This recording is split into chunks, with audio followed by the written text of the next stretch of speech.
আচ্ছা, একটা hair pack যদি হেয়ার ফল কমায়, হেয়ার গ্রোথ বাড়ায় অ্যান্ড হেয়ারটাকে অনেক বেশি হেলদি করে। So why not try? চলো আজকে তোমাদের সাথে আমি এমন একটা হেয়ার রেমেডি শেয়ার করব যেটা কিনা চুল পড়া কমায়, অনেক বেশি হেল্পফুল চুলের জন্য। পাশাপাশি আমার আজকের দিনের কিছু ছোট, ছোট মোমেন্টস তোমাদের সাথে শেয়ার করব। লাইক আমি বিকেলবেলা কী খেলাম না খেলাম। So let's start. Hello everyone, আসসালামু আলাইকুম। হোপফুলি সবাই অনেক বেশি ভালো আছেন। তো আজকে আমি যে হেয়ার রেমেডিটা শেয়ার করব, এখানে হচ্ছে আমি গতকাল রাত্রে যে মেথিটা ভিজিয়ে রাখছিলাম ওইটার সাথে হচ্ছে আমি কিছু মেহেদির গুঁড়া নিয়ে নিয়েছি। এগুলোকে একটু ভিজিয়ে রাখবো। পাশাপাশি হচ্ছে এখানে আমি একটা ডিমও নিয়ে নিয়েছি। তারপর হচ্ছে যে এখানে কেশরাজ পাতা আছে। এরপর হচ্ছে আমি এখানে পেঁয়াজও রেখেছি। পেঁয়াজ তো চুলের জন্য খুব বেশি হেল্পফুল, এটা সবাই জানো তোমরা। তো এই তো আমি এখানে একটা একটা করে দেখাচ্ছি। এখানে আমি একটা অ্যালোভেরার পাতা ছিল সেটাও নিয়ে নিলাম। এরপর আমি এখন এগুলাকে ব্লেন্ড করে নিব। তো আমি প্রত্যেকটা ইনগ্রিডিয়েন্টসগুলোকে একসাথে ব্লেন্ড করার জন্য নিয়ে নিচ্ছি। এখন আমি এগুলোকে ব্লেন্ড করে নিলাম। দেন আমি কি করব, এটার সাথে একটা ডিম মিক্স করে দেব।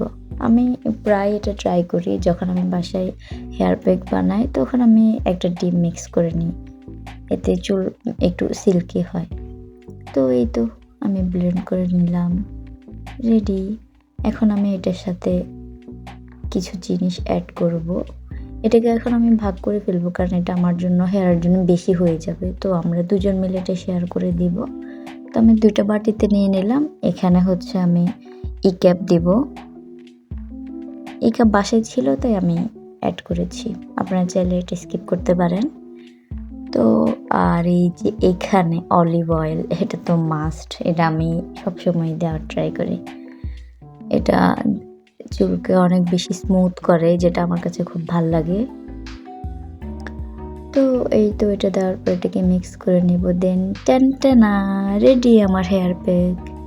এখন এটাকে আমি চুলে অ্যাপ্লাই করব। এখানে আমি আমার ভাগ্নির চুলে লাগাই দিচ্ছি খুব যত্ন সহকারে। আমি না, আমার ভাবি লাগাই দিচ্ছে, তো আমি এটা ভিডিও করে নিলাম। তো এই তো খুব যত্ন করে সে লাগাই দিচ্ছে ওকে। এরপর এটা হচ্ছে 45 মিনিট থেকে 1 ঘন্টা রাখার পর আমরা ওয়াশ করে নেব। তো এত সময় কি করব, বসে বসে ফোনে রিলস দেখতেছিলাম, আর এখানে জানালা দিয়ে আমি বাইরে আমার ভাইয়ের ছেলের খেলা দেখতেছিলাম আর হাসতেছিলাম।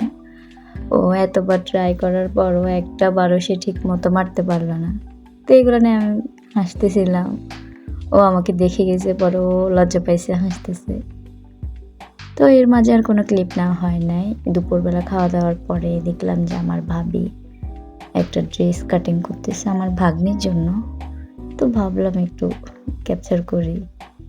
এই যে এখানে একটা নায়রা কাট ড্রেস সে সেলাই করবে। তো সব কিছু সে রেডি করতেছে কাটিং করে। সে মাশাআল্লাহ সেলাইতে সে খুব পাকাপোক্ত। বাই দ্য ওয়ে, এই ব্যাপারে আমার একদমই আইডিয়া কম। আমি অনেক ট্রাই করছি, বাট সেলাই করা এটা আমি মাথায় একদমই ঢুকাইতে পারি না।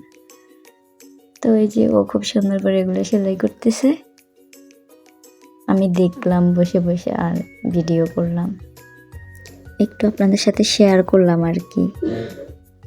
তো এই তো এখন চলে আসবো আমরা খাওয়া দাওয়ার ব্যাপারে। আজকে আমরা শর্মা বানানোর জন্য সব কিছু রেডি করতেছি। এই যে এখানে মেয়োনিজ রেডি করে নিলাম আমরা। এরপর এখানে আটাও রেডি করা আছে। তো শর্মা বানানোর জন্য যে যে জিনিসগুলো করা লাগে সেগুলোই করা হচ্ছে। সবগুলো প্রসেসিং চলতেছে। এই যে সব কিছু আমরা রেডি করতেছি, কিছুক্ষণের ভিতরে শর্মাটা রেডি হয়ে যাবে।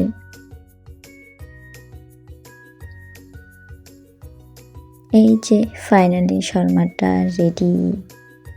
এরপর কিছুক্ষণ আমরা রেস্ট করার পরে আবার সবাই রসমালাই নিয়ে নিলাম খাওয়ার জন্য। রসমালাই খেতে খেতে আমরা অনেক রকমের অনেক গল্প করতেছিলাম সবাই মিলে। দেন আবার খাওয়ার পালা।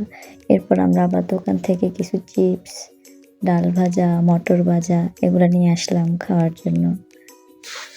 তো এই ছিল আমার আজকের ছোট ছোট মোমেন্টসগুলা। তোমাদের সাথে আসলে শেয়ার করতে আমার খুব বেশি ভালো লাগে, তাই এখন সবসময় ট্রাই করি শেয়ার করার। সো সবাইকে অনেক অনেক থ্যাংক ইউ আমার ভিডিওটা দেখার জন্য।